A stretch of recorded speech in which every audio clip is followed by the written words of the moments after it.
Hey everybody, welcome to another video, and today we're doing a preview video of a survival kit that I'm working on. And I was gonna mainly use nothing but KaBar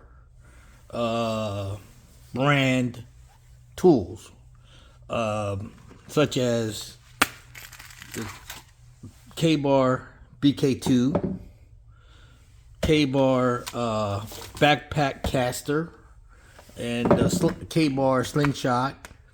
And I was going to get a KaBar folding handsaw, but unfortunately when I read the reviews on it and watched some comparison videos between the Baco Laplander and the KaBar folding saw, the Baco Laplander came up on top. So I decided to purchase the Baco instead of the KaBar folding saw. The KaBar folding saw was actually $10 more, yet the Baco got better reviews. So if you want to look up comparison between Baco and KaBar saws, you can look that up on the YouTube videos. As far as Baco saws, I never had experience with them before. So I know that I've had experience with Ozark Trail brand hand saws and Silky Gomboy, and so far the Silky Gomboy is definitely one of the better saws that I have ever used. So once I put this to use, I'll give you a separate review on this. So unfortunately, like I said, I was going to use all KaBar brand tools for this survival kit, but I just got to use the better tool that got the better reviews. So with that exception, I tried to look up some other survival tools that KaBar might make. The only thing that I saw in addition to this I could have added was a KaBar hatchet or hand axe. And unfortunately, in a survival kit, I consider an axe or a hatchet to be a very good tool to have, but in a survival kit might just make the whole thing too darn heavy and too bulky. And plus with the KaBar BK2, come on, let's face it, folks. This is basically a hand axe. If you ever used one of these before, you will know what I'm talking about. This thing is sharper than any hand axe I've ever used. This thing will hatchet through anything a hand axe will hatchet through. You know, this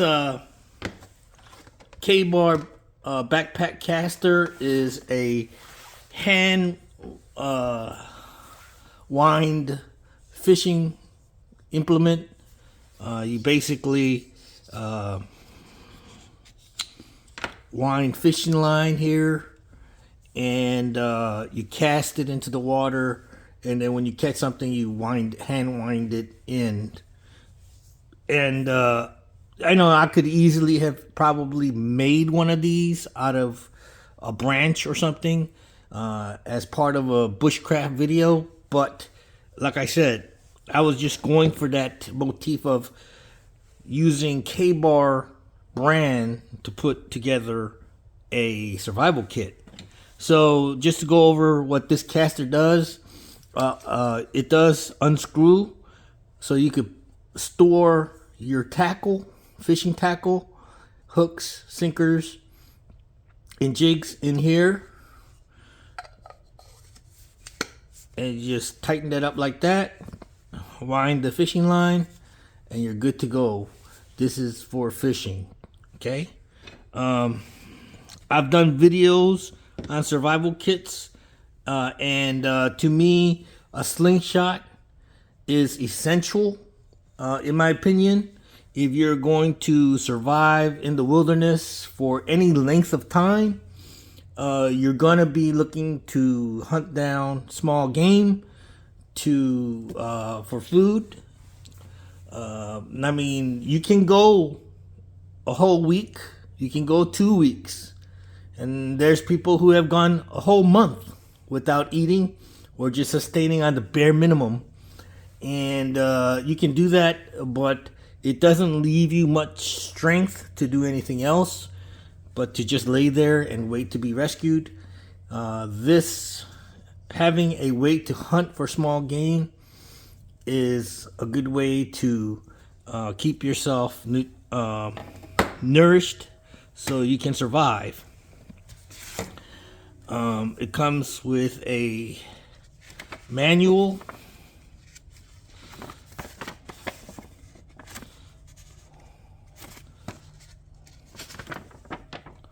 and how to put the whole thing together. If you've never put a slingshot together, you can go by the manual. Looks like it's double band for both sides. So looks like a pretty substantial piece here. It's pretty solid,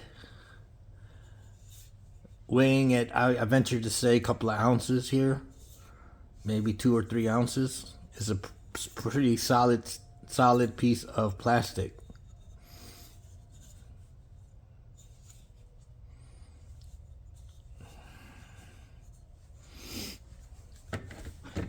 And of course the BK2.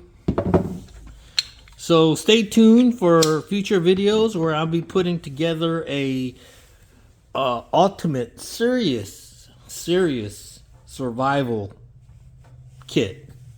It's gonna include, of course, my wilderness belt EDC kit, and the sheath that goes with the BK2.